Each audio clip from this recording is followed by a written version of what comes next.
Há inumeráveis estudos sobre a evolução dos conhecimentos, mas nenhum, ou quase nenhum que eu saiba, sobre a evolução da ignorância. No entanto, basta um leve exame para comprovar que os conhecimentos que perdemos são pelo menos tão numerosos e valiosos quanto aqueles que adquirimos. Os homens que dispuseram em círculos aquelas pedras de Stonehenge sabiam por que estavam fazendo isso, mas até hoje nos perguntamos em vão qual o objetivo dos seus esforços. Temos 1000 teorias sem provas sobre a finalidade e as técnicas de construção das pirâmides do Egito, mas quanto mais lemos sobre a ciência dos faraós no monumental Le Temple de l'Homme, do arqueólogo polonês Waller de Lubitsch, mais temos de confessar que no fim das contas não a compreendemos. O Homo neanderthalensis sabia por evidência imediata se era um tipo de antropóide ou de homem, mas nós até hoje não temos muita certeza de uma coisa ou da outra. E quanto mais louvamos a autoridade da ciência, mais se multiplicam as fraudes científicas que pouco a pouco vão minando a credibilidade pública de todo cientista. O desempenho patético da Organização Mundial da Saúde perante o Covid-19 transformou a ideia mesma de autoridade médica mundial num objeto de chacota igualmente mundial. Pior, não há certeza nenhuma de que o celebrado progresso do conhecimento não consista unicamente do aumento do número de registros materiais cada vez mais inabarcáveis por qualquer inteligência humana, mesmo superior. Às vezes me pergunto se o reservatório de conhecimentos mineralógicos guardado nas bibliotecas, arquivos, microfilmes e vídeos de mineralogia não constitui um cabedal de dúvidas e perguntas tão vasto quanto o conjunto mesmo dos minerais ainda não estudados. A própria ciência da organização dos registros de conhecimento, por meios eletrônicos ou quaisquer outros, supostamente destinada a facilitar o seu manuseio, já se tornou um ramo de conhecimentos tão amplo e inabarcável que uma vida de estudos não dará a ninguém a certeza de havê-lo dominado. Eu, quando era jovem, eu fiz um estudo, ele chegou a ser publicado sobre sistemas de arquivamento. E naquela época eu já fiquei aterrorizado com a complexidade desses sistemas. Quer dizer, você arquiva as coisas e cria os índices, supostamente para facilitar, mas o índice em si mesmo é um problema inabarcável. Por que nenhum cientista é honesto bastante para confessar que não somente o universo da sua ciência, mas o próprio índice desse universo transcende infinitamente a sua capacidade de visão? Eu me lembro de um livro chamado O Sonho de Descartes.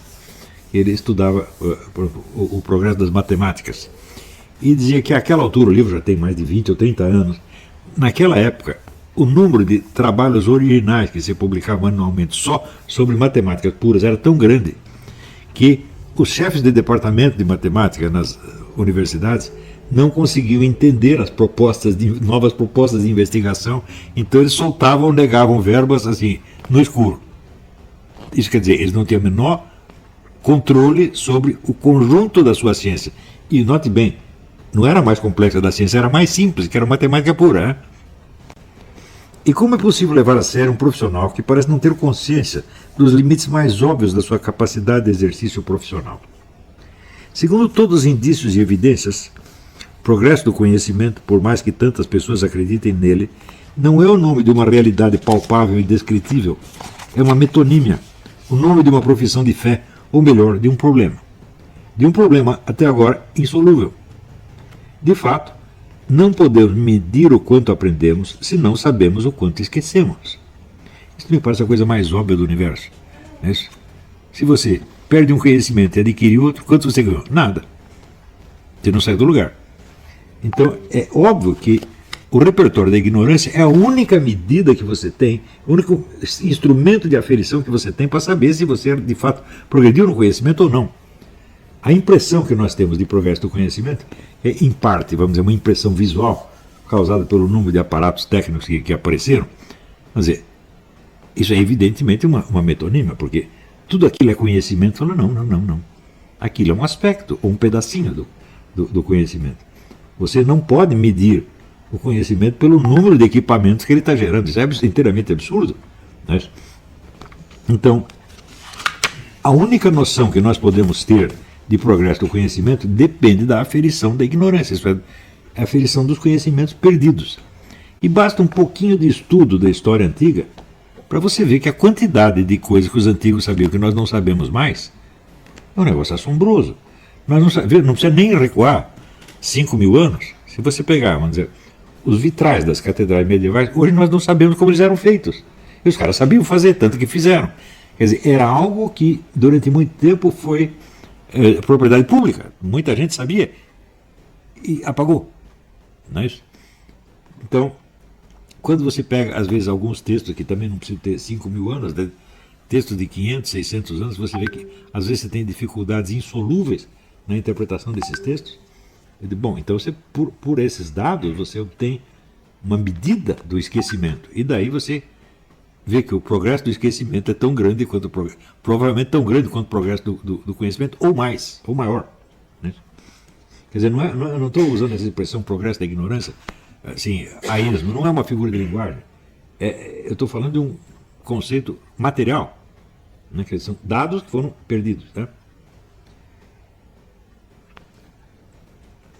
Sem a história da ignorância, a crença no progresso do conhecimento é apenas um síndrome de Dunning-Kruger universal. Dunning-Kruger é aquela teoria mais do que comprovada de que quanto menos você sabe uma coisa, mais você acha que sabe. Justamente porque, não sabendo nada, você não tem dúvidas a respeito. Mas o caso mais grave se dá quando não apenas um conhecimento é perdido, mas a negação de que ele houvesse algum dia existido se consagra na opinião da massa e da elite acadêmica como uma certeza inquestionável, fundamento de todo o senso da realidade. É de um caso desse tipo que trata este livro do Dr. Wolfgang Schmidt. O autor já havia abordado o assunto em suas obras anteriores, mas aqui ele o esmiuça em detalhes tão dramáticos que se torna impossível ao leitor honesto deixar de perceber que o episódio não é apenas um engano, mas um escândalo epistemológico de proporções colossais, trágico e intolerável. O Dr. Schmidt dá a esse fenômeno o nome de bifurcação. Trata-se da distinção pretensamente irredutível, estabelecida por Descartes, Newton e outros cientistas no ingresso da Idade Moderna, entre qualidades primárias e qualidades secundárias dos objetos materiais. As primeiras seriam os traços matematizáveis, extensão e peso, por exemplo, e constituiriam a única realidade objetiva das coisas. As segundas, como a cor ou o cheiro, seriam apenas alterações ocorridas no corpo e na mente do observador humano, e jamais poderíamos ter a certeza de que existem no mundo externo. A ideia mesma de que as qualidades mensuráveis existem no próprio objeto percebido e não na mente humana, que as mede, já é bastante estranho, de vez que, primeiro, os próprios termos mensurar e mensuração vêm do latim mens, que quer dizer a mente. Segundo, toda medição é comparação entre dois objetos, ou entre um objeto e um padrão imaginário, sendo inconcebível que um objeto isolado, solto no espaço vazio, tivesse medidas em si mesmo. Estou dizendo o seguinte, nada tem medidas em si mesmo. Tudo tem medida em comparação com alguma outra coisa. Quer dizer, medida em si mesmo é uma expressão autocontraditória. Em segundo lugar, enfatiza corretamente o professor Smith, com base em estudos mais recentes como o de James Gibson, The Ecological Approach to Visual Perception, de 1986, que se existe uma coisa absolutamente impossível, e eu ressalto absolutamente impossível, é que as qualidades sensíveis percebidas nos objetos estejam no nosso cérebro, ou em qualquer outra parte do nosso corpo, ou da nossa alma, e não nos objetos mesmos. Aliás, se essas qualidades dos objetos existissem apenas no nosso cérebro, isso aqui é fundamental, se essas qualidades dos objetos existissem apenas no nosso cérebro, também estariam aí necessariamente as medidas deles. O mundo das pretensas qualidades primárias seria tão subjetivo quanto das secundárias. Ou seja, tudo que você está medindo só existe na sua mente. Aonde você capta esses objetos para medi-los? Só pode ser na sua própria mente. E, portanto, a medição também está na sua mente.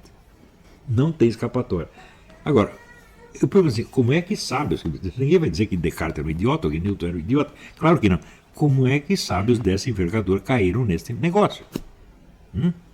No caso do Newton, eu não estudei direito, não conheço suficientemente a biografia de Newton para entender isto. Tá certo? O que eu sei do Newton é assim que 90% do trabalho dele foi elaborar uma nova teologia. Ele queria criar uma nova religião, um novo cristianismo sem a trindade, quer dizer, um cristianismo reduzido à unidade absoluta, mas como se fosse um islamismo cristão. Tá, né? Isso foi o grande assunto da vida dele. O resto foi apenas detalhe, vamos dizer, parte da demonstração que ele queria fazer. Então isso quer dizer que a visão que o pessoal tem do Newton, como cientista puro, já é totalmente errada. Né? Aliás, eu já dei uma aula sobre este outro assunto, que popularmente, mas também nos meios acadêmicos, o pessoal tem a ideia de que a entrada da modernidade, que assim, foi o advento da ciência pura, a ciência tal como nós entendemos hoje, que afastou então do mundo as superstições medievais, como astrologia, alquimia, etc, etc, etc. Isso é exatamente o contrário da verdade histórica. Veja, durante a Idade Média, em geral, os autores escolásticos aceitavam a ideia, por exemplo, da influência dos planetas sobre a vida humana, mas influência material. Santo Tomás, os astros são corpos e, portanto, eles só podem influenciar corpos, eles não podem influenciar almas, nem intelectos. Mas, materialmente, eles podem influenciar o nosso corpo e, através do corpo, podem produzir as nossas paixões, nossas neuroses, etc, etc, etc. Isso era uma ideia corrente. Mas ninguém ligava para isso. Quer dizer, Santo Tomás diz isso, mas ele não passava o tempo lendo horóscopo. Ninguém fazia isso. Foi entre o século XV e XVI vem a onda moderna de astrologia e alquimia, que é um negócio absolutamente avassalador. Se você pegasse os grandes astrólogos e alquimistas que apareceram na história, são todos do Renascimento, não são da Idade Média. E, ao contrário, quando aparece mais tarde uma segunda onda científica, como essa do Descartes e Newton, eles estão tentando amenizar o impacto desse negócio mágico alquímico, né? E fazer um negócio mais controlável. Mas a Idade Moderna começa com a maior onda de ocultismo que existiu na história. E as pessoas têm ideia exatamente oposta. Quer dizer, também é o caso de perguntar como é que um erro histórico tão monstruoso pode ter se universalizado. Como é que uma crença tão obviamente falsa, né, comprovada, historicamente falsa por milhares de historiadores, se espalha no mundo. Não é isso? Então, você já vê uma coisa. Uma coisa é a ciência, outra coisa é a imagem pública da ciência. A imagem pública da ciência é criada em parte por cientistas interessados, em parte por grandes empresas que precisam disso, e em parte pela mídia. Em parte por um monte de professores imbecis que põem minhoca na cabeça dos seus alunos nas universidades e escolas secundárias. Mas bom, o nosso assunto não é esse, não podemos investigar isso agora. Certo? Apesar da sua absurdidade intrínseca, ou antes, por causa dessa absurdidade, a bifurcação serviu de pretexto à mais ambiciosa reivindicação de autoridade que já se viu no mundo, desde aqueles dias festivos em que Júlio César se declarava descendente carnal da deusa Vênus. Pois se só as entidades medidas pelos físicos são objetivamente reais, e tudo mais só existe na mente fantasiosa da humanidade ignara, a conclusão é inescapável. Só os físicos conhecem a realidade e podem distingui-la da fantasia. Dito de outro modo, ou você obedece aos físicos ou é um doido varrido. Poucos profissionais da física são, por sua vez, doidos varridos ao ponto de declarar essa ideia em público. Mas no segredo dos seus corações e do seu grupo de colegas, muitos acreditam nela piamente. Aguarda-se o dia em que se proclamarão descendentes carnais de Vênus. Acreditam tanto que tomam em geral o consenso científico como a palavra final em todos os assuntos, não só científicos, como também filosóficos, morais, religiosos, políticos, psicológicos, etc. Sem notar que, no fim das contas, consenso é apenas um número de votos e não tem mais confiabilidade objetiva do que qualquer argumento retórico. Aliás, consenso é um argumento retórico. Qual é a definição do discurso retórico? É aquele que toma como premissas as crenças geralmente admitidas pelo auditório. Você não vai mais fundo do que isso. Quer dizer que se todo mundo acredita que as coisas são assim assado, você toma isso como premissa do seu argumento. E se você conseguiu demonstrar que o seu argumento é confirmado por essa premissa, não se discute mais o assunto. Não é isso? Ao passo que, vamos dizer, já se você pega o discurso dialético, ele é o contrário, ele examina a validade das premissas, ele discute as premissas. O discurso retórico não, ele aceita a crença do público como é que se diz, a palavra de Deus, né? Vox populi, vox dei, vamos dizer, a norma básica do discurso retórico é essa, vox populi, vox dei. Né? Então, a opinião geral, a opinião do auditor nunca é desafiada. Já o discurso dialético é o contrário. O discurso dialético consiste em você pegar vários discursos retóricos, compará-los uns com os outros e discutir as premissas. Né? Então, como foi possível que Descartes, o príncipe da racionalidade moderna, desse origem a tantos disparates? Desde logo, não creio que Descartes fosse tão racional quanto se diz. No seu livro mais importante, Meditações de Filosofia Primeira, ele promete contar experiências cognitivas reais sucedidas ao seu eu pessoal, histórico. Mas, de repente, sem perceber, salta dessa narrativa de fatos psicológicos concretos para a pura análise de um eu filosófico genérico abstrato, acreditando piamente que ainda está falando do seu eu real biográfico. Isso é notável. Assim. Eu me pergunto como é que alguém pode ter lido as Meditações de Filosofia Primeira sem perceber que lá na metade o Descartes mudou de assunto sem que ele mesmo não percebeu. No meu livreto Visões de Descartes, demonstrei que a experiência da dúvida radical, tal como a formula Descartes, é uma total impossibilidade psicológica. Dito de outro modo, é impossível você duvidar do que quer que seja sem você afirmar alguma outra coisa. Toda dúvida é baseada em algo que você toma como certeza, certo ou errado, tem que ter certeza. Tá certo? Se você não tem nenhuma certeza, você não pode ter dúvida alguma. Ou seja, o reino da dúvida universal é um mito, é uma impossibilidade. Não é isso? E é isso que eu estava conversando agora mesmo com o Daniel, a respeito do filme sobre a Matrix. Quando os caras vieram com aquele negócio de um mundo totalmente falsificado. Você não consegue sustentar. O Twitter mostra aqui, né, uma coisa que parece banana, tem casca de banana, tem gosto de banana, nasce como nascem as bananas, mas é uma falsa banana. Não, isso não existe. A falsificação, por definição, é falsificação de detalhe. O próprio diabo não pode falsificar tudo. Por isso que tem o famoso ditado: o diabo diz 9 vezes a verdade para poder mentir melhor na 10ª.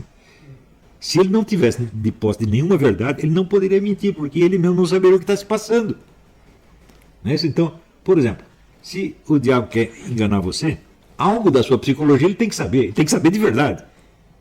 Se tudo que ele pensa da sua psicologia é falso, ele é que foi enganado e não você. Então, o engano total não existe, a dúvida total não existe. E como é possível que as pessoas tomem a ideia da dúvida total como ponto de partida da filosofia, meu Deus do céu?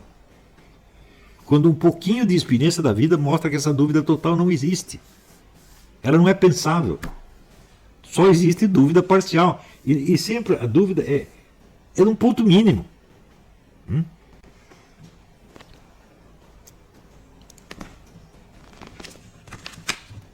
Então, demonstrei que a experiência da dúvida radical, tal como a formula Descartes, é uma total impossibilidade psicológica. Quando o homem conta que realizou algo e notamos que esse algo é impossível, temos de concluir que ou ele não realizou nada, ou realizou outra coisa, dando-lhe um nome errado. Ele fez uma coisa e deu o nome da outra. Se Descartes não pode ter realizado a experiência que ele alega, qual é a experiência que efetivamente realizou em lugar dela? Esse foi o meu assunto lá no livrinho Visões de Descartes. Nenhum estudioso de Descartes parece ter notado o paroxismo de desatenção com que o filósofo salta do seu eu biográfico para o conceito abstrato do eu filosófico. Mas também nenhum levantou sequer a hipótese de que o famoso gênio mau talvez não fosse um mero artifício literário inventado pelo filósofo para facilitar a exposição de uma ideia abstrata, e sim o relato de uma experiência interior perfeitamente real, uma obsessão religiosa autêntica. O gênio mau é o seguinte: o Descartes, a um certo ponto, ele diz, então suponhamos que o mundo todo foi criado por um gênio mau para me enganar, para me levar a conclusões erradas, tá certo? E ele diz, bom, ainda assim, eu teria certeza do meu próprio eu, porque eu estaria na confusão. Eu confessar que estou confuso, confesso que eu existo. Portanto, a certeza da existência do observador humano é irredutível. Não podemos escapar dela. Tá certo?